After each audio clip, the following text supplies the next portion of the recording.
di Malang. Tapi tadi mulai pagi kemarin di wali kota. Yang Maha Esa, karena atas rahmat dan karunia kita kembali dipertemukan dalam ruang dialog yang hangat dan penuh persaudaraan ini, yaitu di acara kesayangan kita, Jagungan Online Bersama Indonesia Merayakan Perbedaan. Salam semua saudara. Dan Bapak Ibu, pada malam ini terasa sangat istimewa sekali karena jagungan kita bertepatan dengan 1 Juni, di mana itu adalah hari lahir Pancasila. Dan kami atas nama keluarga besar IMP, Indonesia Merayakan Perbedaan, mengucapkan selamat hari lahir Pancasila 1 Juni 2026.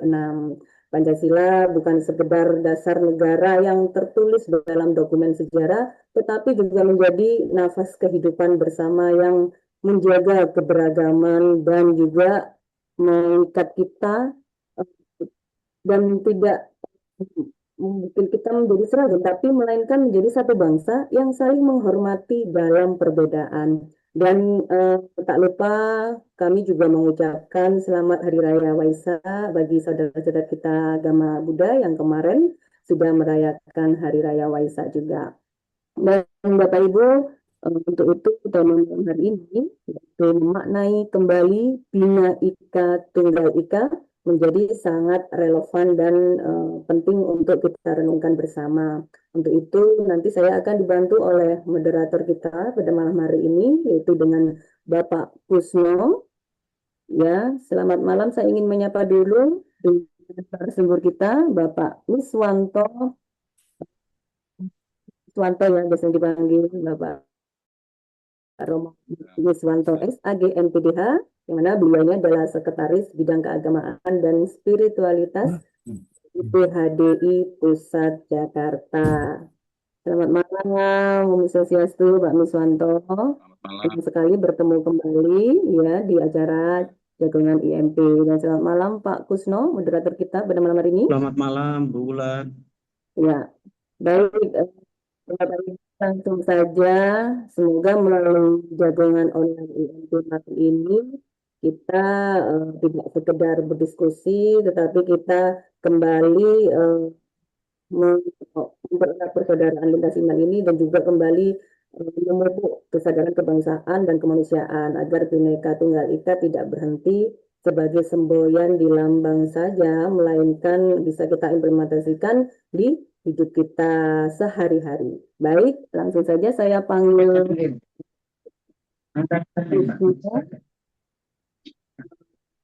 Pak Kusno. Oke, baik, Bu. Ya, Oke, terima Pak kasih, Kusno. Bu Pak Kusno, Wulan. sudah Pak Kusno, saya lagi Pada kesempatan malam hari ini diberikan kepercayaan untuk memandu kegiatan jagungan malam hari ini. Yang pertama, kami sampaikan Assalamualaikum warahmatullahi wabarakatuh.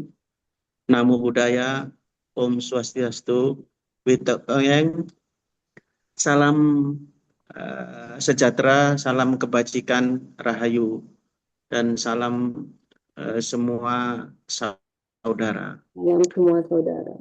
Terima kasih pada kesempatan malam hari ini kepada para peserta, dan yang paling utama kami sampaikan terima kasih kepada narasumber Pak Miswanto yang meskipun tadi sulit untuk masuk, nyatanya kami juga bisa bergabung dengan kita semua dalam kegiatan jagongan.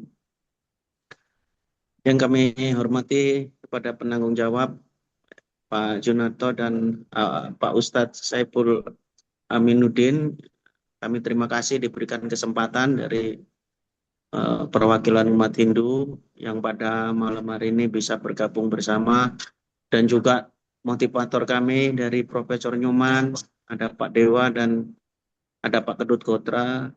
Terima kasih Pak Kedut Ardiana, juga kami selaku beliau selaku pembina di Parisada Provinsi. Kembali kepada materi yang memang sudah disiapkan oleh Pak Mis. Tapi sebelum kita menginjak ke materi, kami perkenalkan dulu. Kalau masalah CV, kami kira Pak Mis sudah banyak yang kenal, dan karena beliau terkenal, Bu Wulan.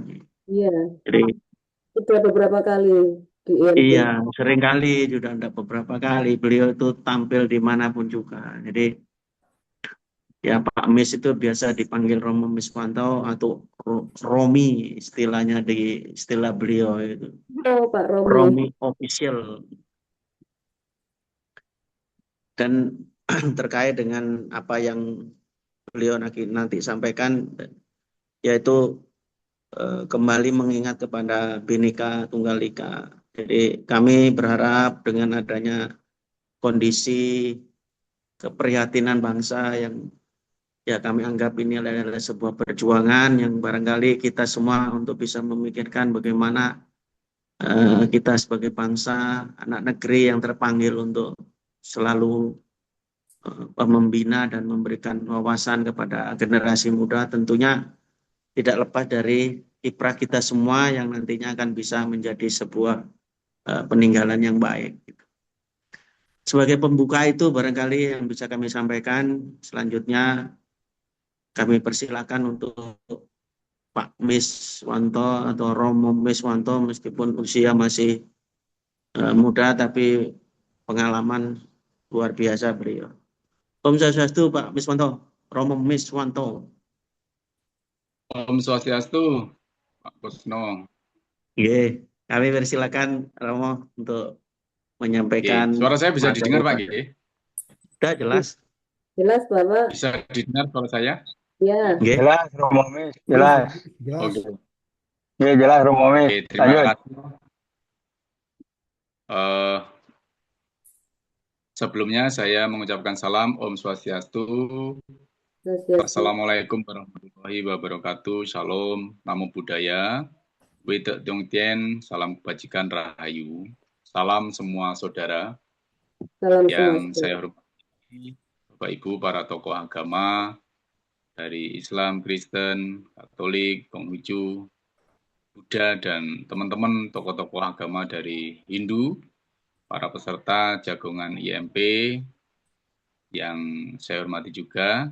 Terima kasih pada kesempatan ini diperkenankan kembali untuk berbagi, memaknai kembali Bina Ika Tunggal Ika. Mungkin materinya bisa di-share Bu Wulan. Ya, baik Bapak. Oke. Tolong admin. Nah, oke. Di sini saya sudah mencoba untuk membuat 8 slide ya. Kalau ditambah judul plus judul ada 9. Oke. Memaknai kembali Bina Ika Tunggal Ika. Ini adalah kata-kata yang membentuk semboyan negara kita, yaitu Bhinneka Tunggal Ika. Mungkin bisa dilanjut. Oke. Bapak Ibu semua, kata Bhinneka Tunggal Ika itu berasal dari kata Bina, Ika, Tunggal Ika. Ini adalah petikan dari Kekawin Sutasoma yang ditulis oleh Empu Tantular ya, pada bab atau Sargah 139, pupuh yang kelima, yang mana kata Bina Ika Tunggal Ika atau Bhinneka Tunggal Ika ini sekarang dipakai sebagai semboyan dari Negara Kesatuan Republik Indonesia. Nah, sebenarnya kalau kita mengulik kembali, kata Bina Ika Tunggal Ika atau Bhinneka Tunggal Ika ini tidak bisa lepas dari sebuah kisah klasik, yang mana kisah klasik ini menceritakan tentang raja yang bernama Purosada dan Sutasoma. Ya, jadi mohon maaf di situ ada salah ketik ya, Sutawoma seharusnya Sutasoma ya. Nah, jadi Empu Tantular ini diminta secara khusus oleh raja pada saat itu, Raja Hayam-Wuruk, karena negara Majapahit itu ingin menjadi negara yang besar, maka Raja Hayam-Wuruk itu tidak ingin negaranya, masyarakatnya terpecah belah ya oleh dualisme ajaran agama yang berkembang waktu itu, yaitu ajaran Saiwa dan ajaran Bauddha. Nah, akhirnya Raja meminta secara khusus Empu Tantular untuk menitipkan pesan tentang persatuan dan kesatuan, pentingnya persatuan dan kesatuan, pentingnya kasih sayang, pentingnya toleransi. Maka Empu Tantular mengambil tema Puro Sada dan Sutasoma. Nah, kalau diulik secara mendalam, sebenarnya kisah Puro Sada dan Sutasoma itu sebenarnya tidak ada kaitannya dengan keberagaman, tidak ada kaitannya dengan kebinekaan dan lain-lain. Tetapi ada satu kisah khusus tentang Puro Sada dan Sutasoma ini, di mana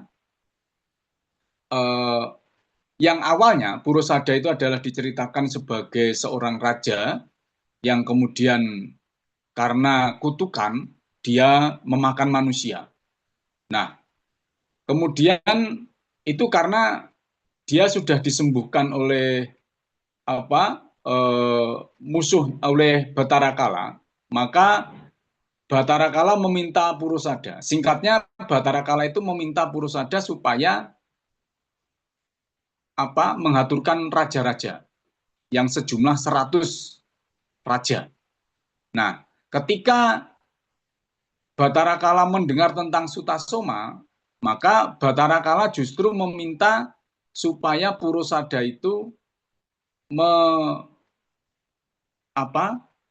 menumbalkan Sutasoma. Ya. Nah, ketika itu Puro Sada meminta kepada Sutasoma agar dia mau ditumbalkan kepada Batara Kala. Ya. Ternyata di luar dugaan, Bapak Ibu, walaupun Sutasoma itu seorang yang sakti, tapi dia tidak melawan sedikit pun.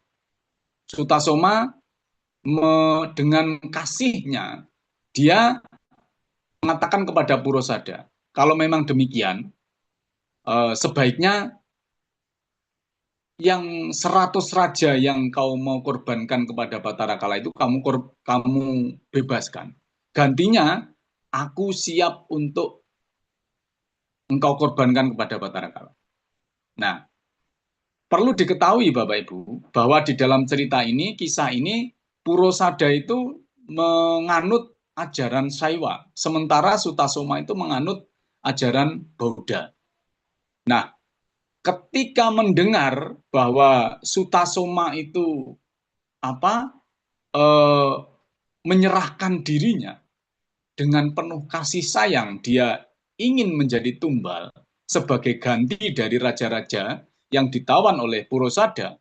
Dari situlah Puro Sada menjadi sadar, ya, bahwa dengan kasih yang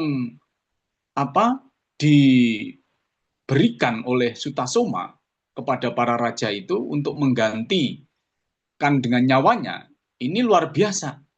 Ini yang membuat akhirnya Puro Sada menjadi sadar. Nah, jadi singkat cerita, kesadaran dari Puro Sada ini akhirnya dia mau mempelajari Buddha. Nah, intinya begitu. Padahal dia adalah penganut Saiwa. Nah, jadi dalam konteks itu, ya, lanjut. Dalam konteks itu, Empu Tantular menulis di dalam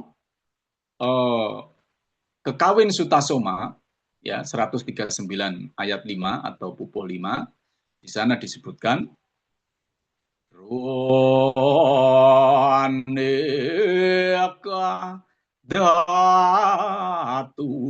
datuinus warabudawiswa Dene kira aku ring apan kena parwanosem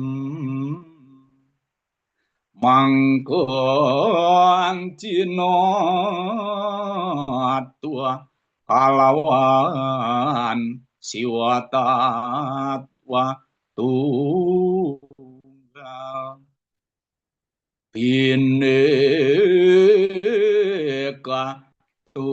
tunggal ikatan hana dharma mangrua. Nah, ruwaneka dhatu winuwus. Jadi ruwaneka berantarkem. Dhatu itu prinsip, winuwus itu yang sudah dikatakan wara Buddha Wiswa, perwujudan dari Buddha dan Siwa. Jadi konon Buddha dan Siwa itu adalah dua prinsip yang berbeda. Bineki rakwa ring apan kena parwanosen. Ya, bineki rakwa. Memang mereka berbeda. Ring apan kena parwanosen, tetapi bagaimana itu bisa dibedakan? Bagaimana itu bisa dikenali? Mangkang jinatwa.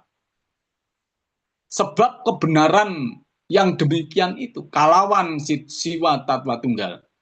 Bahwa kebenaran jina atau jinatwa, Buddha yang merupakan esensi dari Buddha, dan siwa tatwa, itu adalah tunggal. Bineka tunggal ika tanhana dharma mangrua. Jadi yang terbagi itu bineka tunggal ika. Sesungguhnya adalah satu atau tetapi dalam tapi satu juga. Tanhana dharma mangrua, tidak ada dharma yang mendua. Nah, petikan ini yang sering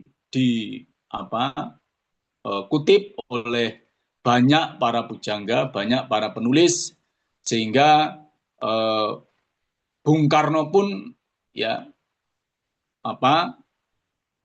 sangat senang mempelajari dari isi Kekawin Sutasoma ini, sehingga kata-kata yang terakhir atau petikan dari Kekawin Sutasoma, teks Sutasoma ini kemudian dijadikan sebagai semboyan negara Republik Indonesia, yaitu Bhinneka Tunggal Ika. Lanjut.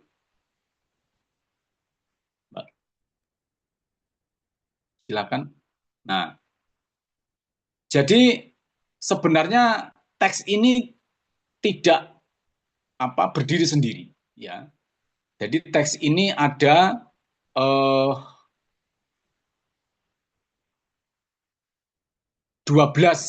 pupuh di dalam satu bab 139 ini. Yang mana di situ ini adalah menceritakan bagaimana penyerahan diri dari Sang Purusada yang mendapatkan kesadaran itu, ya, akhirnya dia luluh dan mempelajari Buddha, ya, yang kemudian diceritakan Purusada bisa mencapai kelepasan.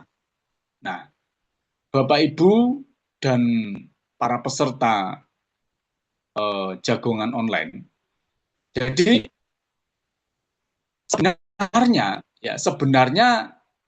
Sutasoma atau teks ini adalah sebenarnya murni tentang teks kelepasan.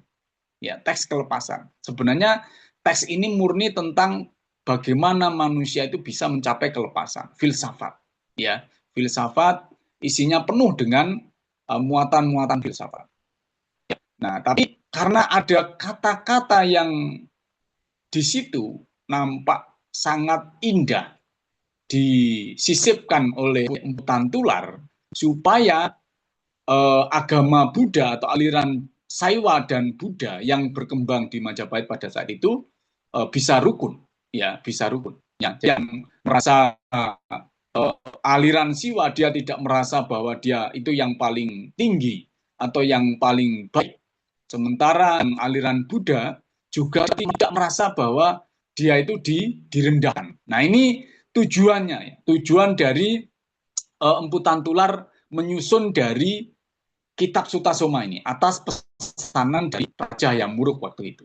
Nah, dari sini kita bisa mengambil simpulan bahwa sesungguhnya dia yang sudah mencapai kesadaran akan kelepasan, kesadaran akan pengetahuan, kesadaran akan kebenaran, maka seperti Purosada tadi, ya, yang tadinya dia membeda-bedakan antara Siwa dan Buddha, tetapi begitu dia mencapai kesadaran itu atas pencerahan yang dia lihat dari kesadaran Sutasoma, akhirnya dia menjadi lebur dalam kasih itu sendiri, lebur dalam cinta itu sendiri. Nah, ini adalah suatu hal yang luar biasa, Bapak Ibu.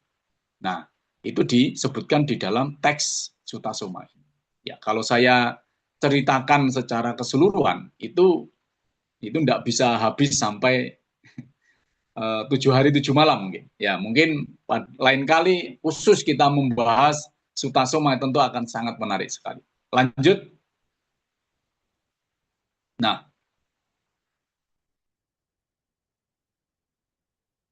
esensi dari Bina Ika Tunggal Ika, sebagaimana yang ada di dalam petikan Sutasoma tadi, sesungguhnya kalau ini saya ulik kembali, Bina itu dari bahasa Sanskerta. Ya, Bineka itu dari kata Bina Ika. A dengan I di sini menjadi E ya. Kalau dalam konteks Jawa kuno itu namanya persandian. Nah, Bina Ika. Bina itu Ika ya. Bina itu artinya terbagi, terpecah atau berbeda. Kemudian tunggal. Tunggal Ika. Tunggal itu dalam bahasa Sanskerta artinya tunggal, yang artinya prinsip. Dalam bahasa Jawa kuno, tunggal itu artinya menyatu. Bahwa segala sesuatu yang sudah mencapai pada tahapan yang prinsip, maka dia tidak lagi melihat sesuatu itu berbeda. Maka dia pasti akan bisa menyatu. Ya, maka dia bisa manunggal, ya, manunggal. Nah, inilah yang menjadi esensi dari konsep Bhinneka Tunggal Ika. Jadi bahwa berbeda, yang terpecah, yang terbagi itu sesungguhnya pada prinsipnya, pada dasarnya adalah menyatu. Dan tidak ada dharma yang mendua, tidak ada kebenaran itu yang mendua. Saya meyakini bahwa kebenaran dari semua agama, dari setiap agama, ya, pada dasarnya itu adalah sesuatu yang prinsip yang memang ketika itu diyakini, maka itu akan bisa menjadikan kesadaran, menumbuhkan kesadaran pada diri. Dan bisa mencapai pada akhirnya juga mencapai kelepasan semuanya. Ya, tentu dengan cara yang berbeda-beda. Nah, seperti yang dikisahkan di dalam Sutasoma tadi. Lanjut. Nah, dalam pandangan Hindu tentang Bhinneka Tunggal Ika tadi, ini ada di dalam teks Upanishad, Maha Upanishad. Di sana disebutkan ayam nijah paroweti ganana lagu cetasam udara caritanam tu wasudaiwa kutumbakam. Ini kalau saya analisis dari kata-kata di dalam sloka ini sangat luar biasa Bapak Ibu. Bahkan pada hari Nyepi kemarin ini menjadi tema nasional, yaitu Wasudaiwa Kutumbakam. Ayam ini, nijah itu kerabatku. Jadi ayam nijah ini kerabatku. Paroweti, yang lain adalah orang asing. Ganana lagu cetasam. Ganana itu kelompok, kumpulan orang. Lagu cetasam, lagu itu ringan, rendah. Cetasam itu kesadaran. Jadi mereka yang masih berpikiran, ini kerabatku, ya, dan itu orang lain, maka sesungguhnya dia adalah orang-orang termasuk kelompok lagu cetasam. Orang-orang yang kesadarannya rendah.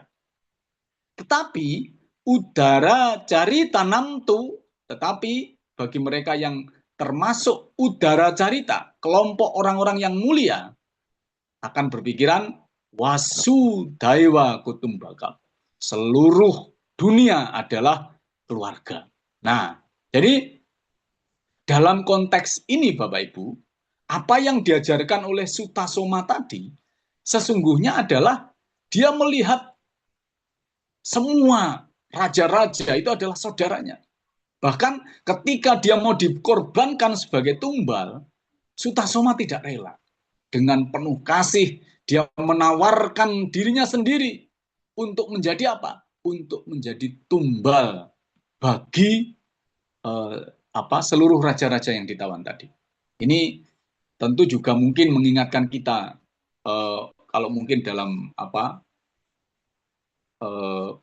teman-teman kita Nasrani, bagaimana Sang Yesus sebagai juru selamat ingin menjadi penyelamat umat manusia. Nah, ini saya kira ada titik-titik temu yang seperti ini yang ada di dalam seluruh agama yang ada di dunia. Bahwa ajaran kasih yang diajarkan oleh seluruh agama itu adalah bagaimana kita bisa berkurban untuk orang lain. Teman-teman kita yang Muslim kemarin merayakan Idul Adha juga esensinya adalah bagaimana mereka atau teman-teman kita ini bisa berbagi dengan orang lain. Nah, itulah Bapak Ibu sesungguhnya bahwa ketika kesadaran kita itu pada tingkatan yang tinggi, udara carita bukan lagu cetasa, maka sesungguhnya kita akan bisa melihat bahwa seluruh dunia ini adalah keluarga. Dia yang Muslim, yang Kristen, yang Hindu, yang Buddha, yang Katolik, Konghucu, semuanya adalah keluarga. Lanjut. Nah, ada sebuah, ini kalau boleh dikatakan mungkin sedikit ya solusi ya, sedikit solusi, tidak usah banyak-banyak. Kalau saya ingin menawarkan solusi, maka saya akan menggunakan teks tembang pangkur ini sebagai sebuah solusi yang ingin saya tawarkan. Bagaimana kita bisa menumbuhkan pemikiran bahwa semua dunia adalah keluarga. Ada di dalam tembang pangkur, tembangnya begini. Jejeke janmo ing nala pikir rasik rareget den ilangi tindak tanduk yuwa kumrungsung nyanyamah nyokrabawa apa niku karana tias kumalungkung ngagungken diri priyangga adaan dederbi lahi jejeke janmo ing nala. Tegaknya orang itu karena berpikirannya. Bagaimana dia pikir resik reget dan hilang. Berpikir tanpa kotoran, semua kotoran dihilangkan, berkata bahkan berbuat. Nyenyamah tindak tanduk yuwa kumrungsung. Ketika berkata, berbuat itu tidak terdorong oleh amarah, tidak terdorong oleh fitnah, tidak terdorong oleh emosi dan lain. Ya, nyenyamah nyokrobowo, jangan pernah mengecilkan atau mencurigai orang hanya karena apan iku karono tiasku malungkung, hanya karena merasa sombong dan merasa diri lebih tinggi dari yang lain. Ya. Karena apa? Ini kalau sudah seperti itu, ya, maka ngagungken diri priyangga adaan dederbilai. Kalau itu dilakukan terus, maka adaan dederbilai itu akan bisa menanam benih celaka atau benih perpecahan, benih kerusakan dan lain-lain. Maka disinilah pentingnya ada suda dan mala. Suda itu suci, mala itu kotoran. Ya, kalau mala yang kita kedepankan, kotoran yang kita kedepankan, maka kesadaran kita adalah kesadaran yang di bawah. Tetapi kalau sudah kesucian yang kita kedepankan, maka kesadaran kita adalah kesadaran yang tinggi, udara cari tanam, seperti yang ada di dalam teks Upanishad tadi. Maka disinilah kita harus bisa membersihkan pikiran kita, berkata yang baik, berbuat yang baik, ya, dan itu. Jadi mulai dari pikiran, perkataan, dan perbuatan. Manah, wak, dan kaya. Manah pikirannya harus baik, wak kata-katanya harus santun, sopan, ya. Dalam apalagi kalau kita sebagai tokoh agama, kalau sudah kita memberikan ceramah dengan marah-marah, dengan menyalahkan, maka tingkat kesadaran yang dibuat adalah kesadaran yang mala. Yang ditanamkan adalah yang kotor-kotor. Yang nanti itu akan menjadi benih dari bilahi, benih dari celaka, kerusakan yang luar biasa. Makanya disinilah saya mengajak, ya, kalau kita ingin membangun kebersamaan, kekeluargaan, bahwa kita semuanya adalah satu saudara, ya, maka harus dimulai dari 3 hal ini. Nah, itu yang paling penting. Terakhir, oke, lanjut. Nah, ini sebagai pemantik diskusi. Ya, sudahkah yang tadi, pikiran yang bersih, kata-kata yang baik, tindakan yang baik, perbuatan yang baik kepada sesama kita, apapun agamanya, apapun budayanya, itu sudah kita lakukan. Baik sepengetahuan orangnya maupun tanpa sepengetahuan orangnya. Ya, kemarin kita ada dikejutkan dengan kasus di Jogja, lagi-lagi ada orang beribadah di masih ada gangguan-gangguan seperti itu, yang berbicara atas nama agamanya dan sebagainya dan sebagainya. Padahal sudah seringkali didengungkan tentang toleransi, ya, diprogramkan tentang moderasi, tetapi masih ada, ya, di belahan-belahan bumi Indonesia lainnya mungkin yang tidak terdeteksi oleh kita, yang tidak diunggah oleh media, ya, ternyata masih ada. Artinya apa? Menanamkan sudah tadi harus terus dilakukan oleh seluruh tokoh agama, seluruh umat beragama. Ya, sebagai pemantik diskusi, saya akan bacakan sebuah sajak di bawah ini. Di bawah langit Katulistiwa yang katanya ramah, sebuah kitab lawas tersenyum lelah. Bhinneka Tunggal Ika terpatri megah, namun hanya jadi pajangan paling indah. Kita fasih mengeja kata berbeda-beda, tapi sibuk menghakimi yang tak sama.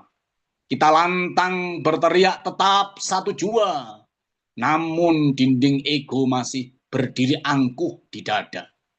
Agama dan suku mudah sekali jadi alat dagang saat kepentingan pribadi atau kelompok mulai menghadang.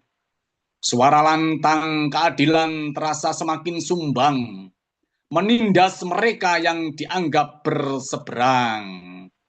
Wahai pewaris negeri Jamrud Katulistiwa, sampai kapan semboyan ini sekadar hiasan kata? Jika kasih dan toleransi telah pergi dari kita, masihkah ada arti Bhinneka Tunggal Ika? Demikian yang dapat saya sampaikan, semoga bermanfaat. Terima kasih. Salam semua saudara, selamat malam. Baik, terima kasih Pak Miswanto yang sudah banyak panjang lebar terkait dengan Bhinneka Tunggal Ika tadi, yang mungkin menjadi satu materi kesimpulan kami, ya, tadi sudah beliau sampaikan terkait dengan kasih sayang. menjadi kepasrahan diri, barangkali akhirnya menjadi satu kesadaran di dalam jiwa kita. Dengan adanya 3 dimensi itu barangkali dari ucapan yang baik, pikiran yang baik, serta perbuatan yang baik akan menjadi sebuah perilaku anak bangsa yang kita cintai ini. Mudah-mudahan dengan memperingati kelahiran Pancasila saat ini akan menjadi lebih baik dan terus membaik kondisi negara kita tercinta. Terima kasih Pak Mis. Untuk selanjutnya mari kami persilakan. Dengan adanya banyak keterbatasan, kami mohon kiranya beberapa tokoh yang untuk memberikan penanggapan atau memberikan pendapat terkait materinya Pak Miswan. Kami persilakan.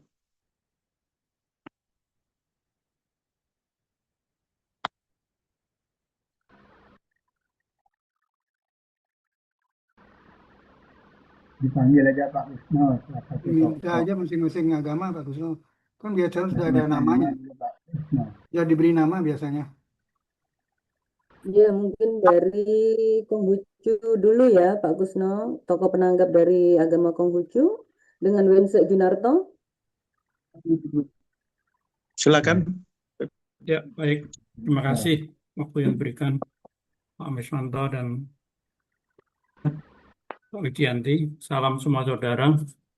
Salam saudara. Maaf tadi juga agak telat saya masuknya. Ada kesibukan. Terima kasih pemaparannya bahwa kita tahu tadi sajak yang terakhir sebagai pemantik Bhinneka Tunggal Ika bukan hanya simbol bagi kita semua, tapi kita tahu bahwa keberagaman kita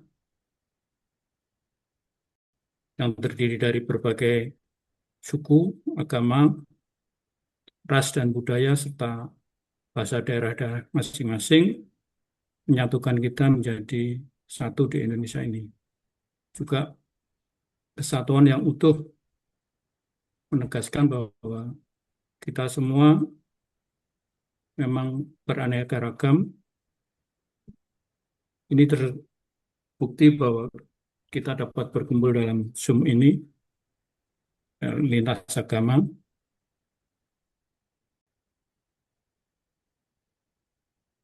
Tadi ada satu materi yang mungkin bagi kita ada kesamaan, ya. Pak Miswanto menyatakan ada kesadaran rendah lagu Cetasa. Jadi agama kita yang kita yakini agama Konghucu, kita nyebutnya Sioren, ya, atau rendah budi.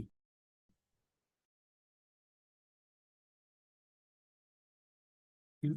Terus yang kedua, orang mulia, sebutnya seorang cincang atau susilawan. Nah, inilah mungkin titik-titik temu bahwa kita masing-masing mengimani dan akhirnya ada benang merah yang menyatukan kita. Dan satu kata bijak yang mungkin dapat kita pegang bersama, orang yang berbuat baik, walaupun rezeki belum tiba, tetapi bencana telah menjauhinya.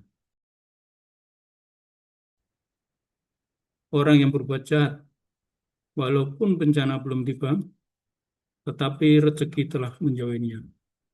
Inilah mungkin yang bisa kita pegang dan petik dalam semua ajaran kita, bahwa saya yakin bahwa itu menjadi keyakinan kita semua. Dan satu hal yang menjadikan pegangan kita bahwa di 4 samudra kita adalah saudara. Inilah yang menyatukan kita semua di dalam Zoom ini. Terima kasih Pak Wiswanto. Salam semua saudara. Baik, terima kasih Pak Junarto atas tanggapan dan terkait dengan materinya Pak Miswanto tadi. Nah, mari kami persilakan untuk keluarga kami yang dari terlebih dahulu. Mau dipersilakan. Baik, untuk berikutnya mungkin bisa dari tokoh penanggap dari agama Islam ya, dengan Ustadz Saiful Amiruddin Eshum.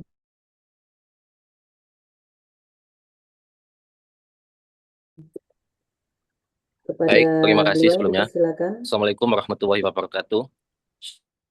Salam Waalaikumsalam. sejahtera untuk kita semua. Om Swastiastu, Namo Waalaikumsalam. Buddhaya, salam kebajikan rahayu, salam semua saudara. Terima kasih atas waktu yang telah diberikan kepada kami. Temanya hari ini sangat menarik, yaitu tentang Bhinneka Tunggal Ika.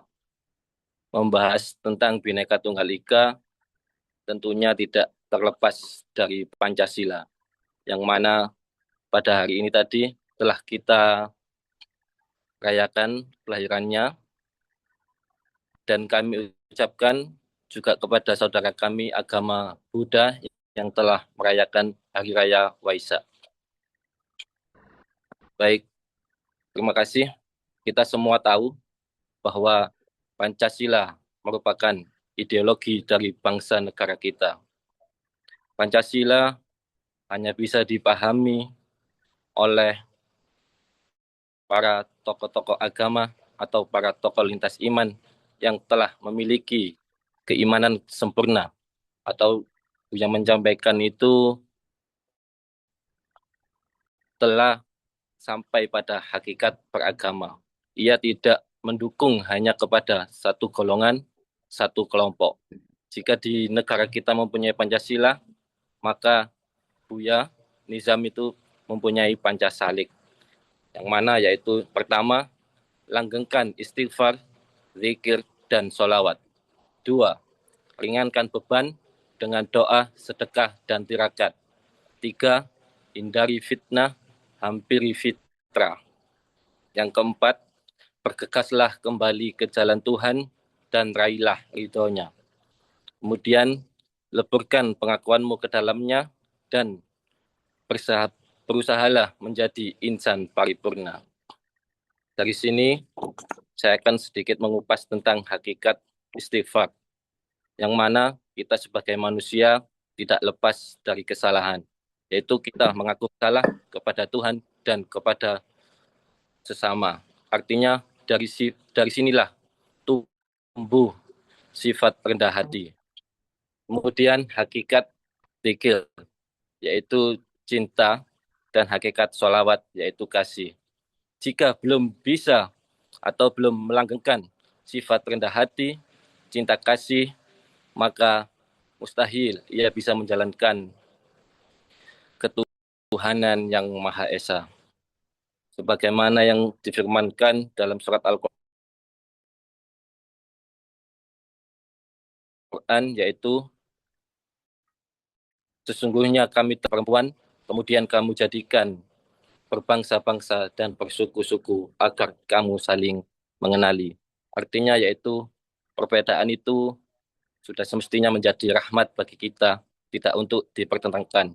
Kesimpulannya yaitu persatuan tidak harus lahir dari kesamaan, perbedaan tidak selalu berarti pertentangan, dan sifat tasamuh atau toleransi tumbuh dari sikap saling menghargai dan menghormati.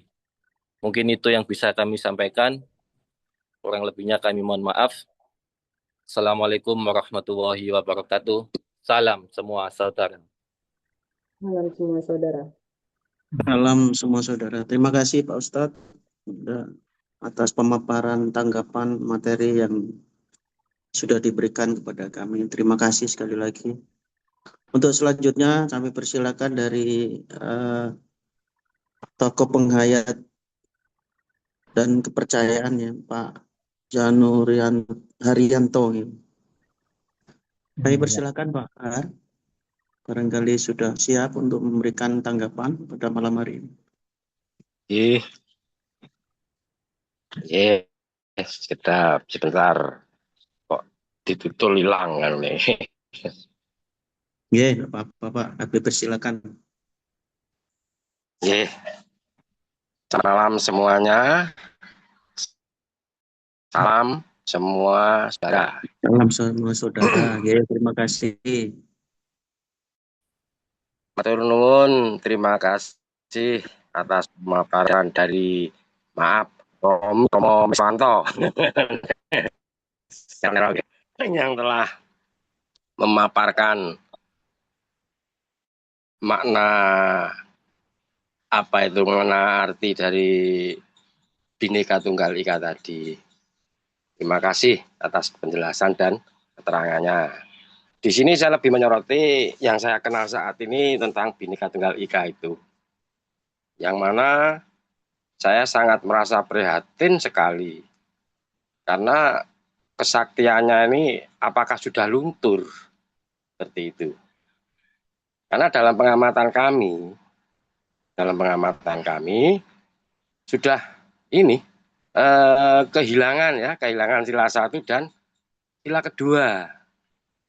Saya merasa kehilangan itu. Entah yang lain merasa atau tidak, saya nggak tahu. Tapi saya merasa kehilangan sila 1 dan yang kedua. Untuk sila-sila yang lainnya mungkin ada sedikit kekurangan mungkin. Seperti itu yang dilaksanakan. Nah, di dalam pewarah kami itu juga mempunyai pada ajaran dasar panca atau 5. Apa itu? Yang mana disebutkan di situ tata braya, tata krama, tata sila, tata praja, dan tata gama.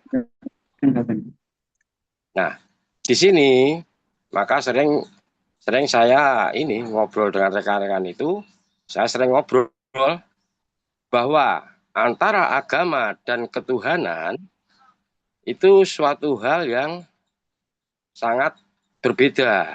Karena apa? Agama itu sama dengan ormas atau komunitas, di mana di situ berkumpul sesuatu golongan untuk mempelajari, melestarikan keyakinan atau ajaran yang dianutnya. Nah, ketuhanan.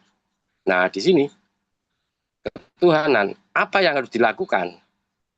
Apa yang harus dilakukan bila kita ini berketuhanan? Tentunya harus kita buktikan dengan amal perbuatan kita atau dharma kita. Kita buktikan bahwa saya ini berketuhanan. Maka harus dibuktikan dharma bakti kita. Dharma bakti kita harus diwujudkan bahwa kita adalah makhluk yang berguna. Dan juga harus bisa menunjukkan kemuliaan atau keutamaan kita sebagai manusia. Yang ketiga, kita meluhurkan asmanya yang kita junjung. Kita meluhurkan asmanya, jangan mengkotori. Seperti yang disebutkan oleh Romo Miswanto tadi, peristiwa yang sangat mengejutkan, ternyata kok masih ada yang berbuat intoleran seperti itu. Padahal undang-undang yang dibuat oleh pemerintah itu sudah efektif berlaku per Januari 2026. Pembubaran tempat ibadah itu. Kenapa kok hanya rasa prihatin saja, kok tidak ada tindakan? Nah, ini saya juga merasa prihatin. Kok tidak ada tindakan tegas? Padahal sudah ada undang-undangnya yang mengatur itu. Kan begitu. Ini yang membuat saya prihatin seperti itu. Juga sorotan saya yang kedua adalah sila kedua, kemanusiaan. Nah, di sini banyak manusia yang sudah kehilangan rasa kemanusiaannya. Sifat-sifat dari rasa kemanusiaan itu adalah syarat dengan welas dan asih. Belas dan kasih, ya Rahman, ya Rahim, seperti itu. Mungkin begitu ya, dalam bahasa Arabnya. Nah, seperti itu. Tapi kok hilang di permukaan. Sudah memakai aksesoris yang sangat luar biasa, namun tidak dibuktikan dengan perilakunya. Nah, di sini saya sangat prihatin sekali. Maka dengan adanya momen hari kelahiran Pancasila ini, hendaknya menjadikan tingkat kesadaran yang lebih tinggi. Tingkat kesadaran yang lebih tinggi untuk membuktikan Tanhana Dharma Mangroa. Dalam bahasa Jawanya itu yang sering dikenal itu mangrutingal itu loh, mangrutingal. Artinya mangrutingal itu mempunyai dua pandangan. Diadopsi dalam bahasa modern, Jawa modern mangrutingal. Nah, di sini berpandangan kepada sebuah tokoh agamis yang luar biasa. Namun pandangan yang lain sudah mengacu kepada yang disebutkan Pak Mesmanto tadi, molo atau malah di situ.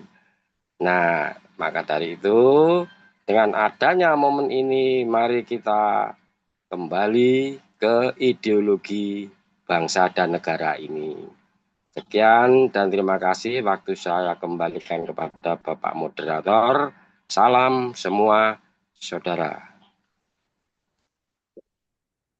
Baik, terima kasih Pak Haryanto yang sudah memberikan tanggapan terkait dengan materi Pak Mis tadi, Bhinneka Tunggal Ika.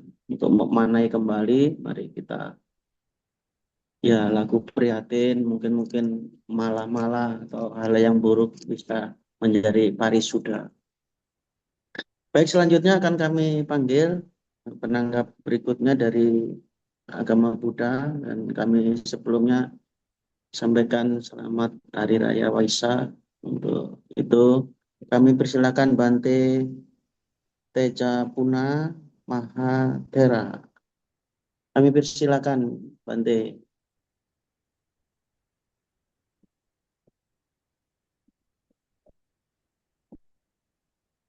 Selamat malam semuanya. Selamat malam Bante. Malam, Bante. Salam semua saudara. Salam semua saudara. Salam Pancasila merdeka. Salam Pancasila merdeka. Terima kasih. Bante bisa on cam, mohon maaf. Bisa on cam Bante? Oh, lagi nyari tempat dulu, Pak. Mau on cam nyari tempat. Ya, baik. Ya. Oh. Mana sudah on cam belum? Oh, sudah. Sudah.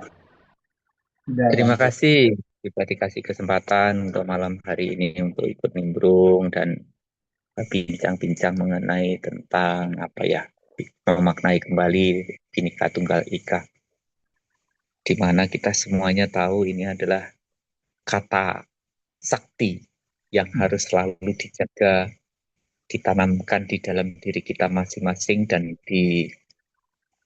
diwariskan kepada generasi-generasi berikutnya, karena mengingat Indonesia ini besar, Indonesia ini luas, Indonesia itu kaya raya dan indah, Indonesia itu aneka ragam. Sehingga kalau kita tidak benar-benar hati-hati, tidak benar-benar menanamkan Bhinneka Tunggal Ika dari diri kita dan diwariskan ke generasi-generasi berikutnya, Indonesia ini pastinya rapuh. Nah, maka karena itu kalau hari ini membicarakan memaknai kembali tentang Bhinneka Tunggal Ika, berarti ada yang mengalami kelunturan di situ. Kalau dulu kita sudah memaknai, kalau ada kembalinya berarti yang sudah kita pernah maknai itu mengalami kelunturan sehingga harus dimaknai kembali dengan kondisi yang berbeda dengan kondisi yang dulu.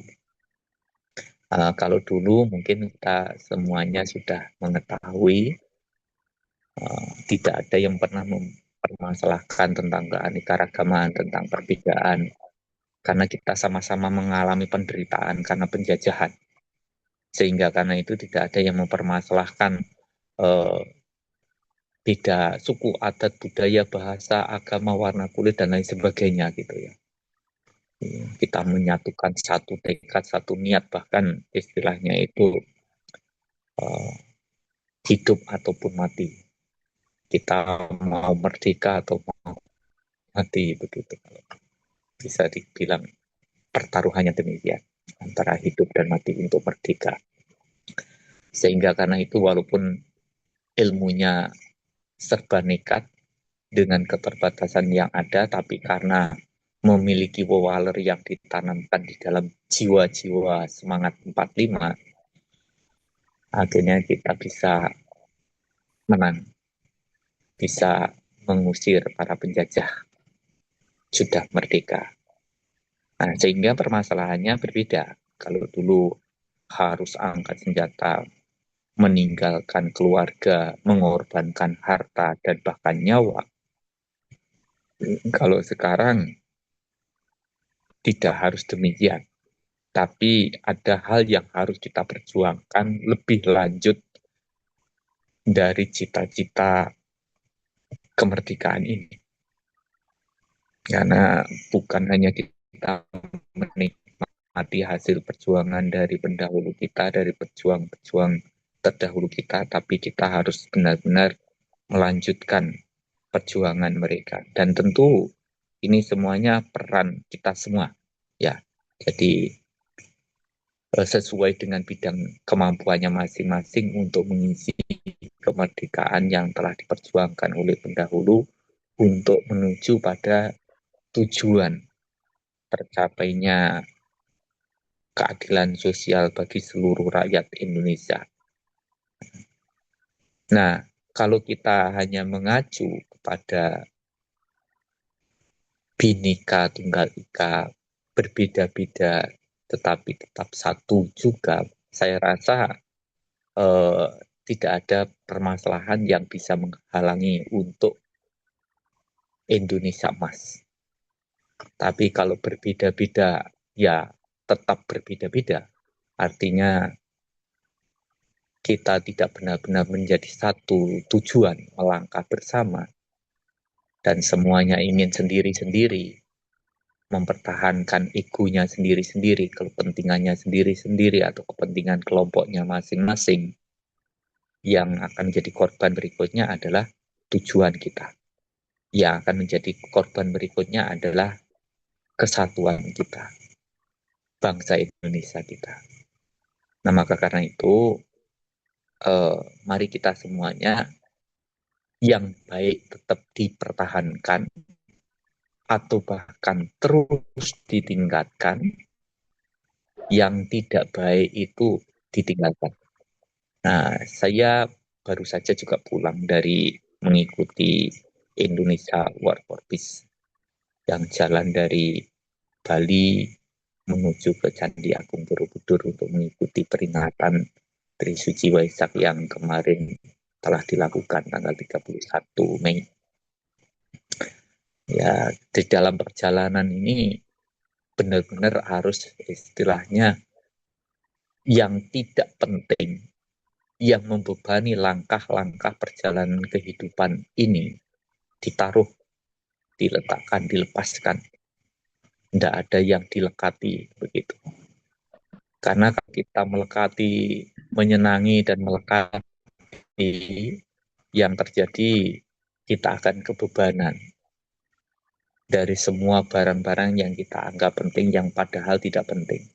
Sehingga untuk mencapai tujuannya tidak akan bisa tercapai dengan baik karena kebebanan dengan barang-barang materi duniawi segala macamnya yang membebani langkah-langkah kita. Tapi bukan hanya itu saja.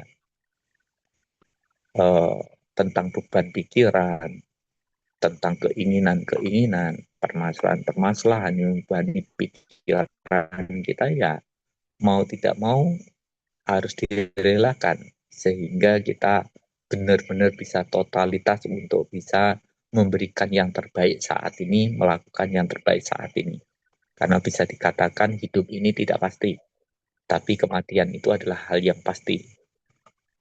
Yang lalu sudah menjadi masa lalu, sudah kita lewati, sudah kita jalani, dan itu sudah sangat jauh sekali, di mana jauhnya tidak mungkin untuk kita tarik kembali, kita benahi lagi. Tidak ada yang mampu memperbaiki kesalahan yang pernah dilakukan di waktu-waktu yang lalu. Kalau kita mau memperbaiki itu kayak harus memutar ulang kembali waktu yang pernah kita jalani sehingga kita tidak melakukan itu. Jadi yang sudah dilakukan itu seperti hanya anak panah yang sudah keluar dari busurnya, tinggal menerima akibatnya. Maka karena itu sebelum melakukan apapun harus benar-benar diperhitungkan masa-masa ini nanti berefek pada hal yang baik atau sebaliknya. Ini nanti akan membuat kita semakin kuat, semakin kokoh, hidup rukun, hidup damai, hidup bahagia, bisa membangun Indonesia menjadi sejahtera atau sebaliknya. Itu harus benar-benar dipertimbangkan masa-masa, sehingga begitu kita telah mempertimbangkan dengan baik, kita bisa totalitas untuk menjalankan yang terbaik sekarang ini, saat ini. Nah, begitu juga dengan kehidupan yang akan datang. Itu tidak pasti. Kehidupan yang akan datang itu tidak pasti. Yang pasti itu saat ini kita masih hidup, saat ini punya kesempatan untuk memberikan yang terbaik dalam hidup kita untuk masyarakat, untuk bangsa negara, untuk kehidupan semua orang, semua makhluk yang ada. Karena walaupun kita itu beda alam, beda bentuk bahasanya, bahasa rasa itu sama. Sama-sama ingin hidup bahagia, sama-sama takut menderita. Nah, dengan berkenaan besok-besok itu tidak pasti. Jadi tidak perlu dipikirkan sampai stres hari ini. Karena bisa saja ntar malam tidur kemudian lewat jalan-jalan ke alam surga, tidak mau pulang, jadi meninggal dunia. Jadi terkadang kita sudah terbebani dengan masa yang akan datang. Nanti mau begini, nanti mau begitu, bulan depan mau begini, nanti kalau saya sudah tua mau melakukan ini, melakukan itu, seolah-olah kita tahu bahwa usia kita sampai tua. Seolah-olah kita tahu usia kita sampai tahun depan atau bulan depan atau sampai besok begitu. Padahal besok itu masih belum pasti. Maka karena itu mari kita semuanya tidak menyia-nyiakan waktu kehidupan yang kita miliki. Mari kita selalu berpikir jernih, bertutur kata dengan bijak, berperilaku dengan baik, untuk memberikan yang terbaik seperti hanya pendahulu-pendahulu kita, para pahlawan-pahlawan bangsa kita yang telah mengorbankan harta benda, meninggalkan keluarga, dan bahkan mengorbankan nyawa untuk merdeka. Dan kita sepatutnya memperjuangkan, melanjutkan dari apa yang telah dilakukan pendahulu-pendahulu kita. Prawira-wirantas malang putung. Persatu kita teguh, bercerai sendiri-sendiri, dan akhirnya runtuh. Sekian, terima kasih. Salam semua saudara. Salam Pancasila. Merdeka. Merdeka. Terima kasih Bante atas tanggapan yang sudah diberikan.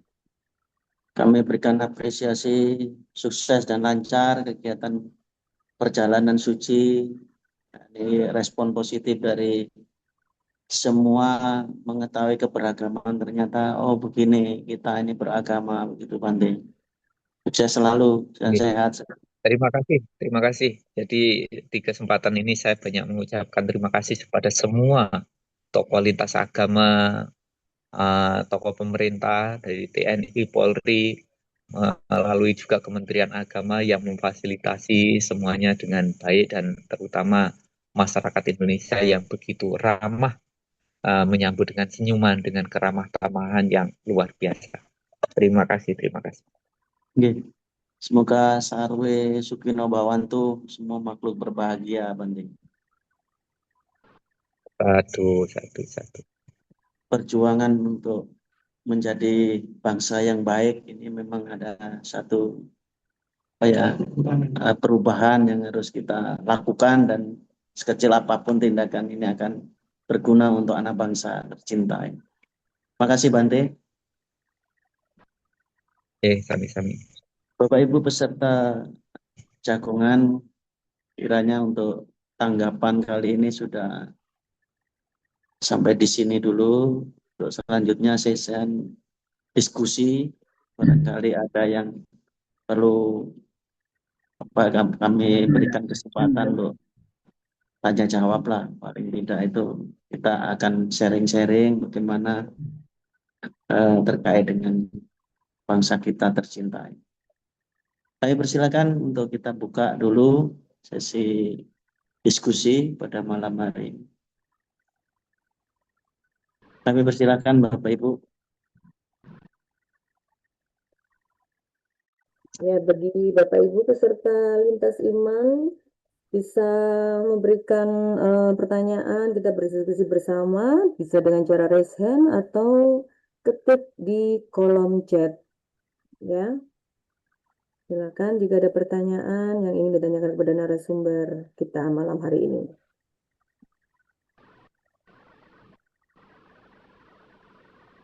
Ya, ini Pak Kusno, mohon izin saya bantu bacakan. Di kolom chat sudah ada pertanyaan ini ya. Ya, salam semua saudara, izin bertanya, di tengah meningkatnya identitas keagamaan yang kuat, bagaimana menjaga agar identitas tersebut menjadi jembatan bukan tembok pemisah? Terima kasih. Baik, terima kasih penanya. Barangkali langsung Pak Mes Ya, menanggapi ya Pak langsung dijawab Pak Mis. pertanyaan itu. Terima kasih atas pertanyaannya tadi, yang mana Pak Mes suaranya kurang keras ya Pak Mes. Apa kurang ke depan gitu? halo. Nah, Oh ini ya, bagus. Udah bagus. oke. Sekali lagi terima kasih untuk pertanyaannya. Bagaimanakah di tengah menguatnya identitas keagamaan itu tidak menjadi jurang pemisah atau tembok pemisah, tapi justru menjadi jembatan. Jadi saya kira hampir di semua agama ya, hampir di semua agama itu sekarang itu kan banyak yang namanya pencerahan-pencerahan, baik itu secara daring maupun luring. Yang daring itu banyak diminati oleh anak-anak muda karena mereka lebih cepat mengakses, kemudian bisa dinikmati di mana saja, ya, dan itu saya kira menjadi ladang pencerahan yang sangat efektif ya. Kalau kita mau luring tentu ada banyak biaya, tapi dengan daring ya, termasuk jagongan online ini dengan daring ini kan cukup efektif ya. Pertemuan antara tokoh lintas iman ya. Nah, artinya sebenarnya kesadaran umat beragama untuk mempelajari, menekuni agama itu banyak ya, meningkat dari waktu ke waktu sesuai dengan zamannya. Kalau sekarang dengan zaman online tentu dengan zaman digital ini banyak anak-anak muda ya yang mungkin mereka scroll TikTok tentang ceramahnya Ustadz si A, kemudian penceramah si B dan lain-lain ya. Jadi intinya belajar agama itu tidak lagi sebatas hanya di tempat ibadah, tetapi di mana saja bisa. Dengan itu tentu konteksnya adalah mereka yang belajar itu semakin menguat kan begitu ya, karena semakin dia mempelajari itu semakin ilmunya dapat kan gitu. Nah, tetapi kalau ya sekali lagi kalau ini tidak didasari oleh pemahaman yang baik, yang terjadi justru bukan malah menjadi jembatan antar umat beragama, tapi justru menjadi jurang pemisah atau tembok pemisah. Nah, apalagi kalau apa yang dipelajari itu mungkin dari YouTube, dari media sosial, dari akses-akses digital yang ia pelajari itu adalah yang memang mungkin justru ya mengarahkan orang untuk meyakini kebenarannya sendiri dan menolak kebenarannya orang lain misalnya. Nah, atau dalam konteks ini mereka termasuk orang-orang yang ekstrim ya, garis keras dan lain-lain ya. Saya kira di mungkin ceramah-ceramah agama ketika di komunitasnya sendiri itu kan biasanya orang kan yang dicari itu kan kebaikannya sendiri ya. Jadi sesuai dengan kitabnya, sesuai dengan ajarannya ya tentu yang dibaiki adalah ini. Nah, tanpa melihat kebaikan orang lain misalnya seperti itu. Nah, konteks ini kalau tidak diikuti dengan dialog, dengan komunikasi yang baik antar umat beragama, saya kira itu mungkinlah yang akan nanti menjadi jurang pemisah. Kenapa? Karena kalau yang hanya dipelajari adalah dirinya sendiri, ya ini ibaratnya seperti katak dalam tempurung. Ketika dia baru mengangkat badannya saja, dia sudah seperti mencapai langit. Nah, seperti itu. Nah, kira-kira seperti itulah orang-orang yang tidak pernah bergaul dengan orang lain ya. Makanya kalau saya sering mendengar kata-katanya Cak Nun itu, yo dolanmu kurang adoh, ngombemu kurang kental, melekmu kurang bengi dan lain-lain. Nah, ini adalah sebenarnya sindiran bagi mereka kaum-kaum yang menganggap bahwa dirinya itu benar sendiri gitu loh. Nah, konsep inilah yang harusnya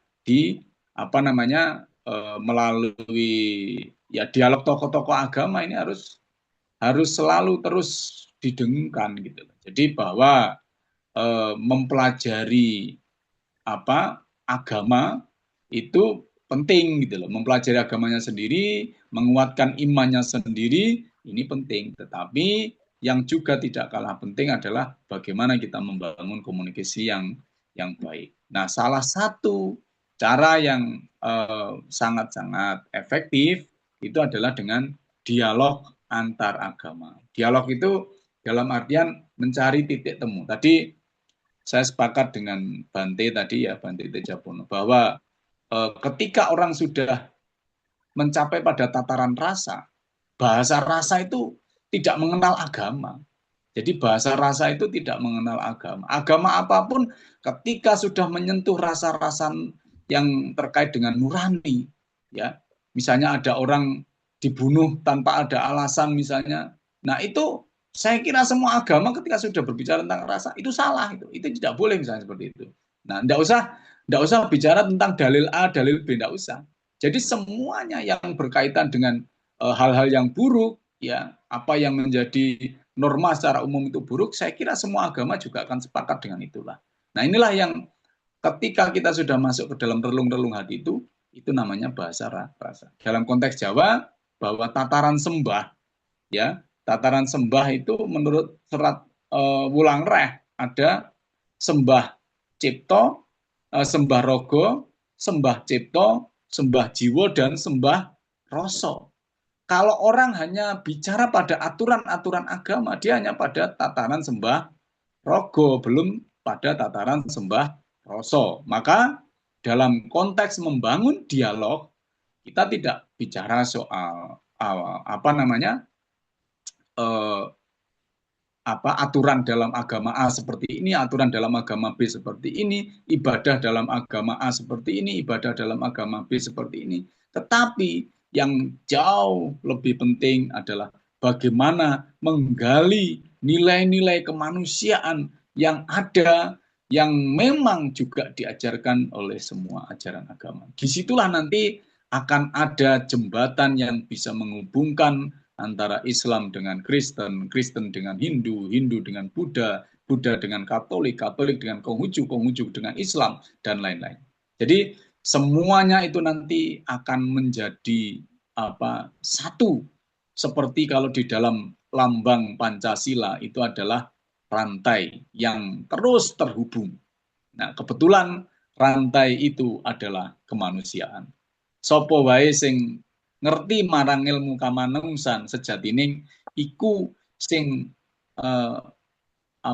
ngerti kawruh marang ngelmu rasa. Ya, jadi kira-kira begitu. Terima kasih. Baik, terima kasih, Mas, atas jawaban yang sudah diberikan tadi. Selanjutnya, mari kami persilakan kembali untuk bertanya atau Saya yang bantu bacakan kembali pertanyaan kedua. ya, Ini dari Kak Destiana. Izin bertanya, bagaimana cara menanamkan nilai toleransi kepada generasi muda tanpa mengurangi keyakinan agamanya masing-masing? ya, terima kasih Bu Ulan sudah dibantu, dan mungkin barangkali kita pembinaan tuh sama Pak Mes ya, dalam arti konteksnya bagaimana kita sambung dengan generasi muda. Tatkala kita sudah mempertemukan, kadang juga ada miss ya. Barangkali mereka juga nggak enak sama orang-orang tua kan begitu. Kadang kala apakah di masing-masing agama terkadang juga ada kendala seperti itu. Ya, ini monggo Pak Mes barangkali bisa langsung dijawab dengan penanya yang kedua tadi. Terima kasih. Oke, terima kasih Mbak Desiana tadi, ya, mungkin mewakili anak-anak muda ya. Jadi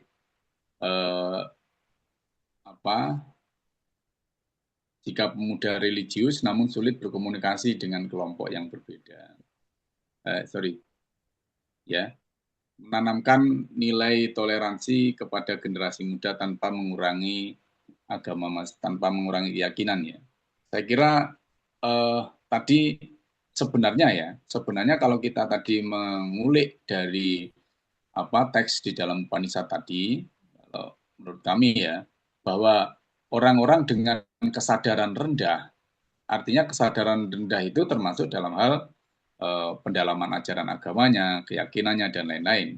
Maka yang pemikiran ceteknya atau pemikiran singkatnya, pemikiran yang sempitnya adalah ini saudaraku, yang lain bukan saudaraku gitu loh. Yang lain itu orang asing gitu loh. Nah, itu kan bagi mereka yang pemikirannya masih rendah, ajaran agama apapun itu, ya. Saya kira itu. Tetapi bagi mereka yang sudah punya kesadaran tinggi, ya, atau dalam bahasa Bante tadi, dia sudah mendalami ngelmu rasa tadi, sembah rasa, yang mana dia sudah tidak lagi terikat oleh istilahnya ya. Jadi yang bersifat duniawi, ragawi, sembah rogo, sembah cipta, maupun sembah jiwa, maka yang ada di dalam pikirannya adalah bagaimana dia bisa menghargai orang lain, ya. Dan itu justru tidak malah mengurangi keyakinannya. Kenapa? Karena semakin dia memperdalam ajaran agamanya dengan benar, dalam tanda petik ya, dengan benar, saya yakin ya, disitulah dia akan bisa mencapai sadar. Jadi kesadaran itu ketika dia sudah bisa mendalaminya dengan baik. Ya, kalau di dalam konteks Jawa kuno itu ada sebuah ajaran di mana kalau orang mencapai kesadaran tinggi, ya, dia akan bisa melihat kebenaran dari semuanya. Kira-kira begitu, Mbak Desiana. Jadi tidak usah khawatir kita diskusi itu kemudian melemahkan kita, tidak. Ya, saya banyak diskusi dengan tokoh-tokoh agama, hampir semua agama. Saya juga belajar tentang ilmu perbandingan agama, tapi ketika saya belajar ilmu perbandingan agama, justru saya tidak malah membuat iman saya, strada saya menjadi menipis, tidak, tetapi semakin mempertebal. Ya, jadi intinya pengetahuannya semakin tinggi, ajarannya yang didapat itu semakin tinggi dengan cara yang benar, maka justru kesadarannya akan semakin meningkat, bukan malah menipis ya. Kecuali yang saya katakan tadi, dia belajar pada orang yang salah. Nah, ini beda lagi ya. Jadi mungkin sifatnya bukan apa namanya ya, bukan mendalami ajaran agama dengan benar, tapi berguru pada orang yang salah. Ya, ini. Terima kasih. Oke, baik, terima kasih Pak Mes. Selanjutnya kami Masih ada pertanyaan. silakan ya, untuk penanya Masih, ketiga. masih ada pertanyaan 2 lagi nih, Romo. Ini dari Kak Sandra. Izin bertanya, jika ada pemuda religius tetapi sulit untuk berkomunikasi dengan kelompok berbeda, apakah perlu dievaluasi dalam memahami agamanya? Begitu. Oke. Langsung ya. Ya, langsung aja, Romo. Terima kasih Kak Sandra. Jadi religiusnya itu konsepnya apa ya? Kalau misalnya religius apa? Kalau misalnya religiusnya adalah karena dia taat menjalankan ibadah, taat menjalankan aturan-aturan agama. Nah, itu berarti kan tadi dalam konteks ini orang-orang yang seperti ini adalah orang-orang yang masih pada tataran ragawi, duniawi gitu loh. Jadi agama itu hanya dilihat sebagai sebuah aturan-aturan gitu. Ketika sudah menjalankan aturan ya sudah selesai gitu loh. Padahal sebenarnya kan tidak sesimpel itu gitu loh. Jadi artinya kalau yang dimasukkan religius itu dalam konteks itu ya mungkin perlu dievaluasi gitu loh. Jadi artinya karena dia sudah hanya menjalankan aturan itu, hanya menjalankan aturan agama tanpa harus melihat kemanusiaan, tanpa harus melihat orang lain, ya ini harus dievaluasi. Perlu diberikan bimbingan lebih jauh lagi. Ya, kalau katanya Cak Nun tadi, anak-anak yang seperti ini kudu dijak melek rodok bengi, dijak dolan rodok adoh gitu loh. Jadi harus diajak main agar lebih jauh. Artinya ini bahasa kiasan ya. Jadi kalau perlu ya ayo kita ajak untuk berdiskusi, berdialog antar agama supaya saling mengenal satu sama lain sehingga apa? Nanti akan tumbuh yang namanya rasa untuk saling mengerti gitu loh. Karena rasa untuk saling mengerti itu tidak akan tumbuh kalau kita tidak pernah mengenal gitu loh. Lah mengenal aja tidak pernah atau tidak mau, bagaimana kita mau berkomunikasi? Berkomunikasi saja tidak mau, bagaimana kita mau saling mengerti? Nah, ini penting, makanya dalam konteks ini saya kira mungkin semua agama sepakat bahwa barang siapa yang mengenal apa namanya, kalau kita ingin mengenal Tuhan, maka kenallah juga makhluk ciptaan Tuhan, termasuk sesama manusia. Itulah. Saya kira mungkin semua agama akan sepakat dengan ini. Jadi sopo wae kang orang ngerti marang apa ciptaane Gustine ya tangeh lamun bakal ngerti marang Gustine itu. Jadi kalau masyarakat Jawa mengenal seperti itu. Ya, kira-kira seperti itu Kak Sandra, terima kasih. Baik, ya, terima kasih Romo. Pak Kusno, ini masih satu pertanyaan lagi. Ini kita tahan dulu ya, karena saya lihat senior kita telah hadir di sini dari penghayat. Ini ada Romo Uto Bambang Wahyudi. Romo Kanjeng Raden Tumenggung Dr. Uto Bambang Wahyudi di Jodipuro. Kepada Romo Uto dipersilakan. Ya itu tunggu. Nih kangen Romo Uto semuanya nih. Monggo Romo. Ya. Sugeng dalu Pak Mas Miswanto. Om Swastiastu. Namo Buddhaya. Rahayu Sugeng Dalu Romo. Assalamualaikum warahmatullahi wabarakatuh. Saya tertarik dengan istilah apa yang diuraikan oleh Wismanto terkait dengan istilahnya itu mulai gula pentah masalah rasa. Memang benar, saya sepakat sekali, setuju sekali bahwa kalau kita sudah menggunakan rasa, ini sesuai dengan ajaran yang ada di kepercayaan terhadap Tuhan Yang Maha Esa. Di dalam kita berhadapan dengan Tuhan, maka kita yang harus kita gunakan adalah yang utama adalah rasa, bukan pangrasa. Nah, ini yang jadi ada dua hal. rasa dan pangrasa. Kita harus bisa membedakan. Kita harus bisa membedakan antara rasa dan pangrasa ini. Kalau manakala kita sudah mulai menggulawentah masalah rasa, maka istilah agama itu sudah tidak ada. Jadi agama yang ada, yang mengenai aturan-aturan dan sebagainya, itu sudah mulai tertanam diri dan istilahnya itu sudah mengkristal di dalam rasa kita. Ini yang, nah, inilah yang diajarkan di dalam kepercayaan terhadap Tuhan Yang Maha Esa. Oleh karenanya, di dalam semua perguruan atau paguyuban kepercayaan terhadap Tuhan Yang Maha Esa yang sejumlah 179 organisasi di seluruh Indonesia, intinya ada 3. Yang pertama adalah Sangkan Paraning Dumadi. Kita harus tahu dari mana kita asalnya. Apakah Oto? Sebelum Oto itu ada di mana kita ini? Oto itu ada di mana? Ternyata ini yang digeluti di dalam kepercayaan. Setelah itu, setelah muncul, lahirlah seorang yang ganteng bernama Oto Bambang Wahyudi.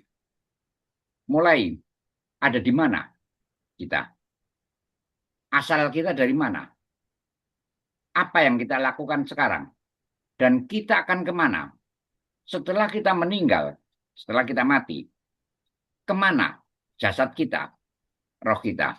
Ini yang sebenarnya diarahkan kepada Sangkan Paraning Dumadi. Kemudian yang kedua, seperti yang diuraikan oleh Mas Ismanto, adalah pada intinya adalah manunggaling kawula Gusti. Nah, di dalam manunggaling kawula Gusti bukan kita bertindak sebagai Tuhan, tidak. Tetapi jiwa kita, rasa kita itu sudah manunggal. Ini sudah menyatu. Sehingga segala tingkah laku, segala perkataan kita selalu dibimbing oleh Yang Maha Kuasa. Yang kedua, manunggaling kawula Gusti. Yang ketiga adalah memayu hayuning pawono. Jadi dari sini kita mempercantik dunia. Sehingga di dalam kepercayaan ada satu, hubungan dengan Tuhan, hubungan dengan sesama, dan hubungan dengan alam. Nah, alam ini apa? Yang juga harus kita syukuri. Harus kita selamatkan. Kita hidup dari alam. Sehingga kalau ada, misalnya di Bali, misalnya katakanlah, atau di Jawa, dengan istilah memberikan sajen atau banten, apakah itu apa maknanya? Semuanya itu adalah rasa hubungan kita dengan Tuhan. Ini yang arah kita ke sana sebenarnya. Nah, oleh karenanya kita seperti kemarin, saya baru dari Trenggalek mengikuti kirab Bhinneka Tunggal Ika, menelusuri jejak spiritual Pancasila yang diselenggarakan oleh Paguyuban Kaweruh Jawa Dipa di Trenggalek. Siapa yang berdoa? Adalah dari Hindu. Ini. Kemudian dari Islam. Dan dari pengayat. Dan diikuti oleh semua warga ternyata. Tidak hanya pengayat, tetapi juga semua warga, bahkan dari beberapa kabupaten juga turun. Ini. Jadi dari sini terlihat bahwa benar-benar kemanunggalan kita dengan sesama benar-benar harus bisa kita jaga. Ini yang terpenting sebenarnya.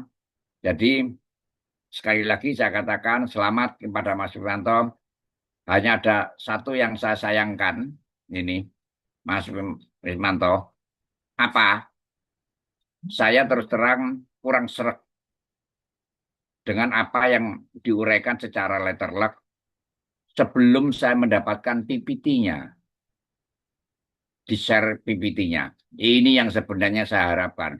Karena itu sebagai satu pembelajaran, sebagai satu literasi kita dan bagi generasi muda. Matur nuwun, rahayu, rahayu, rahayu. Terima kasih Uto sudah memberikan tambahan kepada Romo Uto. Terima kasih sekali lagi atas tambahan yang sudah diberikan. Selanjutnya barangkali masih ada kesempatan Iya. untuk Terima kasih. Ya, ini kita lanjutkan untuk satu lagi pertanyaan ya, Bapak Ibu, karena waktu sudah menunjukkan pukul 21.19. Ya, ini dari Kak Woli. Izin bertanya, bagaimana menginternalisasikan Bhinneka Tunggal Ika bagi mereka yang dianggap radikal, terutama kaum-kaum yang menganggap dirinya paling benar, dan terutama oknum-oknum yang sering membubarkan ibadah agama orang lain. Dan pertanyaan kedua, melihat kondisi yang ada, di mana dan bagaimana posisi Pancasila kita pada saat ini oleh sebagian besar rakyat Indonesia. Itu pertanyaannya, Romo. Oke. Terima kasih. Pertanyaan yang sangat luar biasa dan saya kira ini tadi sesuai dengan apa yang sudah saya buat saja sebagai pemantik diskusi bahwa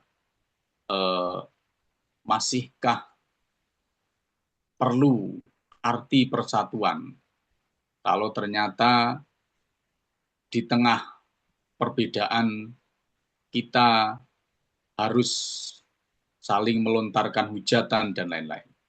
Ya, termasuk salah satunya adalah membubarkan orang-orang yang sedang beribadah. Nah, cara menginternalisasi itu sebenarnya internalisasi itu kan tidak bisa dilakukan 1 tahun, 2 tahun. Bahkan orang kalau ingin menginternalisasi ajaran itu harus dilakukan seumur hidupnya, bahwa pemahaman tentang Bhinneka Tunggal Ika itu tidak hanya cukup diberikan 1 SKS kalau kuliah misalnya, atau 2 SKS, tetapi harus seumur hidup itu ditanamkan di dalam perilaku keseharian. Kalau bahasanya Pak Oto tadi, sampai mengkristal. Nah, kalau sudah mengkristal tadi, sampai menyentuh pada bahasa roso, bukan pangroso, maka itulah internalisasi yang sesungguhnya. Ya, sama dengan orang yang diajari mengaji setiap hari. Mengapa kita harus mengaji setiap hari? Membaca kitab setiap hari, membaca melakukan, menembangkan, kemudian memaknai, ya, sampai disuruh menghafal, itu adalah salah satu cara juga untuk menginternalisasi. Harapannya dengan cara orang itu membaca setiap hari, hafal, akhirnya dilakukan, kan begitu. Kalau sudah ilmu itu kan kalau sudah hafal kan diamalkan, ya. Harapannya kan seperti itu gitu loh. Jadi termasuk juga Bhinneka Tunggal Ika. Nah, Bhinneka Tunggal Ika ini kan bisa dimasukkan ke dalam ruang-ruang pendidikan.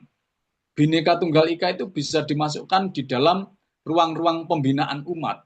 Bhinneka Tunggal Ika itu bisa dimasukkan di dalam ruang-ruang pertemuan. Yang mana dalam konteks itu merupakan bagian dari internalisasi. Termasuk juga dalam ruang-ruang dialog seperti ini di Indonesia merayakan perbedaan. Nah, sekarang pertanyaannya bagaimana untuk orang-orang yang sudah terpatri, ya misalnya dalam tanda petik ya, mereka yang suka membubarkan ibadah orang lain misalnya seperti tadi. Nah, ini kan saya kira setiap orang itu punya rasa kamanungsan, punya hati nurani, punya nur ketuhanan yang ada di dalam dirinya. Saya kira masih belum tertutup 100%, ya. Makanya dalam konteks ini, ya, kalau tadi dikatakan sebagai orang-orang yang radikal, Maka yang harus kita lakukan adalah pendekatan dengan semua pihak, semua elemen kan. Kalau misalnya itu termasuk dalam kategori yang sudah ekstrim parah, ya, kan ada lembaga-lembaga pemerintahan yang bisa kita ajak untuk kerjasama dengan itu. Misalnya BNPT, BPIP atau kementerian-kementerian yang bisa diajak untuk kerjasama itu. Termasuk apa? Termasuk IMP gitu. Jadi ketika orang sudah pada tataran radikal, ya perlu sering diajak untuk jagongan online gitu. Jadi mungkin Bu Wulan mengundang orang-orang seperti ini untuk diajak jagongan online bareng gitu loh. Jadi mungkin bagaimana supaya pikirannya terbuka gitu, wawasannya terbuka sehingga tidak seperti kata dalam tempurung tadi gitu loh. Menganggap bahwa oh ini saya sudah mencapai langit, dia sudah paling benar, tidak seperti itu gitu loh. Makanya ruang-ruang diskusi itu tetap menjadi penting dan efektif untuk bisa menginternalisasi konsep ajaran Bhinneka Tunggal Ika dimanapun berada, ya. Tapi dengan syarat tadi, ya, itu adalah harus dilakukan dengan sebenar-benarnya, bukan sekedar untuk istilahnya sekedar biar gugur kewajibannya karena itu adalah dana proyek dan lain-lain, bukan itu, tetapi harus benar-benar memang diskusi yang beneran. Oke. Kemudian bagaimana posisi Pancasila bagi masyarakat kita? Nah, hari ini 1 Juni Pancasila. Tadi saya kebetulan menjadi pembina upacara di sekolah. Ya, saya menceritakan tentang sejarah bagaimana lahirnya Pancasila dari pidato Bung Karno di BPUPKI, ya. Kemudian yang paling penting, ya, anak-anak tidak hanya sekedar menghafal Pancasila, tetapi yang paling penting adalah mengamalkan nilai-nilai Pancasila itu di dalam kesehariannya. Saat ini mungkin tidak begitu banyak, ya, tidak begitu banyak. Saya kira tidak begitu banyak ruang-ruang yang bisa digunakan untuk istilahnya membelajarkan anak tentang Pancasila. Mengapa demikian? Karena satu mungkin pendidikan Pancasila moral Pancasila dulu ya, ada PMP sudah tidak ada. Sementara yang saya lihat di materi yang ada itu justru lebih banyak tentang kewarganegaraan misalnya. Nah, ini saya kira penting bagaimana menggaungkan kembali, walaupun tidak harus menghidupkan mata pelajaran PMP misalnya, setidaknya anak-anak itu mulai dari kecil itu sudah dikenalkan tentang Pancasila gitu loh. Jadi kalau Pancasila ini tidak dikenalkan sejak kecil, ya, maka yang terjadi adalah tadi bahwa kita tidak saling mengenal ajaran orang lain, tidak saling berkomunikasi, berdialog. Yang terjadi adalah akhirnya dia menjadi orang-orang yang radikal dalam tanda petik, bahwa mereka bisa menjadi orang-orang yang fanatik sempit sehingga bisa saja melakukan hal-hal yang mungkin di luar yang tadi yang kita bicarakan, ya, sampai membubarkan ibadah orang lain, membakar tempat ibadah dan lain-lain. Nah, inilah yang mestinya Pancasila memang harus benar-benar menjadi falsafah hidup bangsa, menjadi dasar negara, menjadi ideologi bangsa negara kita. Ya, jadi tidak hanya sekedar dibacakan pada saat upacara bendera, pada saat upacara-upacara formal, tetapi harus diinternalisasikan di dalam laku-laku yang kita lakukan setiap hari. Itu yang paling penting. Posisi tawarnya saat ini tentu saya melihat, ya, kalau boleh diakui sekarang mungkin posisi tawar Pancasila ini masih lemah. Masih lemah. Mengapa? Karena mungkin ya, ada ideologi asing yang masuk ke Indonesia yang tidak terfilter dengan baik, sehingga itu diserap oleh generasi muda kita, sehingga pada akhirnya apa? Mereka ingin menggantikan Pancasila dengan dasar negara lain. Dan ini berbahaya sekali. Makanya pemerintah harus hadir, semua komponen harus hadir, semua masyarakat harus hadir untuk bisa membumikan Pancasila dan bisa menginternalisasikan Pancasila di dalam keseharian kita. Itu yang harus kita lakukan. Jadi itu jawaban saya dan tanggapan dari saya. Yang terakhir, sebagai closing statement, ya, saya berharap ya bahwa memaknai kembali Bhinneka Tunggal Ika, Bina Ika Tunggal Ika, seperti yang tadi sudah disampaikan oleh Bante, bahwa memaknai kembali di zaman penjajahan dengan di zaman kemerdekaan itu tentu berbeda, apalagi di zaman digital saat ini. Zaman digital yang penuh dengan isu, penuh berseliweran dengan pandangan beragam yang mungkin menurut kita itu kurang pas, kurang tepat, tetapi disampaikan dengan cara-cara yang tidak bijak, dengan cara-cara yang kasar dan lain-lain.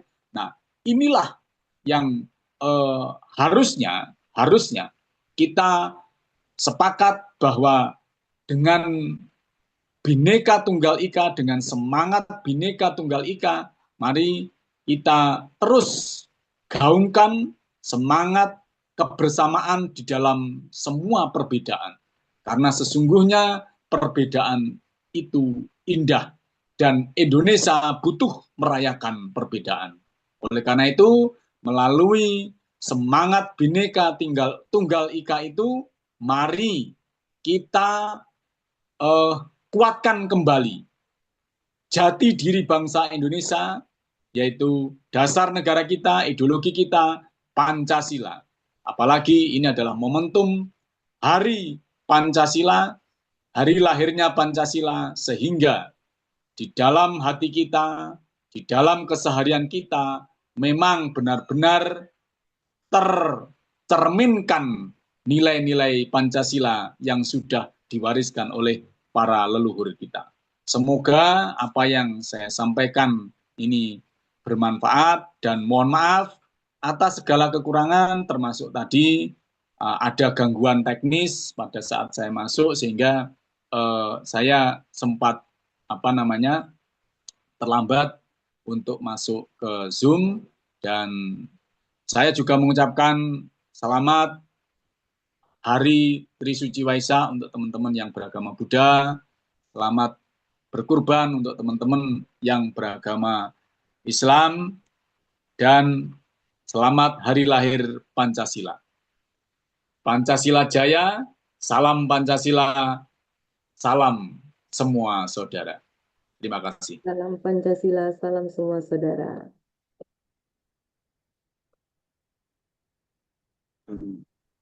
Materi pada kesempatan malam hari ini. Untuk selanjutnya, dalam hal ini kita memberikan satu kesimpulan bahwa kasih sayang dan kepasrahan itu adalah menjadi kesadaran. Tidak sebaliknya, rendahnya kesadaran menjadi kesadaran yang lebih, sedangkan kesadaran yang lebih tinggi itu akan menjadi kebenaran. Disampaikan juga tadi oleh Romo Uto bahwa di dalam kehidupan kita ada 3 sebenarnya, yang kalau di Hindu barangkali Trihita Karana, Romo. Ini akan merupakan satu hubungan baik manusia dengan manusia, manusia dengan alam, dan manusia dengan Tuhan Pencipta. Itu barangkali yang bisa kami sampaikan. Mohon maaf jika ada hal yang tidak berkenan dalam kesempatan yang berbahagia ini, dan kami ucapkan sekali lagi selamat kepada saudara kami yang beragama Islam. Tadi ada Idul Adha, dan untuk saudara kami yang beragama Buddha, Hari Raya Waisak. Terima kasih kepada semuanya untuk bangsa kita tercinta ini. Barangkali untuk memaknai kembali Bhinneka Tunggal Ika ini ada satu pantun yang untuk kita sampaikan. Bunga melati harum mewangi, tumbuh subur di tanah Merauke. Pancasila lahir pemersatu negeri, dari Sabang sampai Merauke bersatu. Cakep. Cakep ya, sudah ya. Cakep, Pak. Ya. Sudah, satu bait aja, Pak. Satu aja dulu, nanti lain waktu kalau ada kesempatan bisa kita berikan lagi. Ini karena masih ngarang-ngarang juga, Bu Ulan. Iya, Pak. Terima kasih kepada semua peserta dan mohon maaf jika ada hal yang tidak berkenan. Sekali lagi, kami dalam hal ini ada yang banyak kekurangan, jadi kami sekali lagi mohon maaf dan terima kasih kesempatan pada malam hari ini. Akhirnya kami kembalikan kepada Bu Ulan sebagai host. Iya, terima kasih.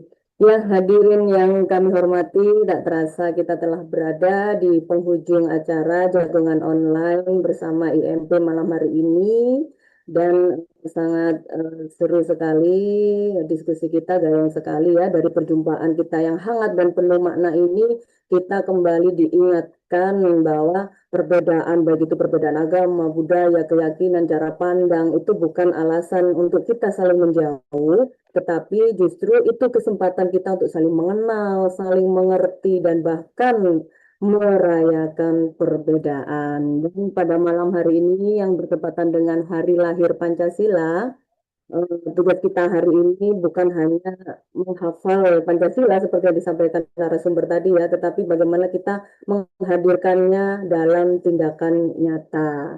Oleh karena itu, kita memaknai hari lahir Pancasila ini dengan kita menganggap bahwa seluruh anak bangsa ini adalah saudara sebangsa kita, maka tidak ada ruang bagi kita untuk tumbuh kebencian di hati kita. Ya, atas nama keluarga besar IMP, kami menyampaikan terima kasih yang sedalam-dalamnya kepada narasumber kita, Romo Miswanto SAG MPDH, dan juga kepada moderator serta kepada seluruh tokoh rohaniawan yang telah memberikan tanggapannya. Terima kasih juga kepada seluruh peserta lintas iman yang selalu setia hadir membersamai dialog malam ini.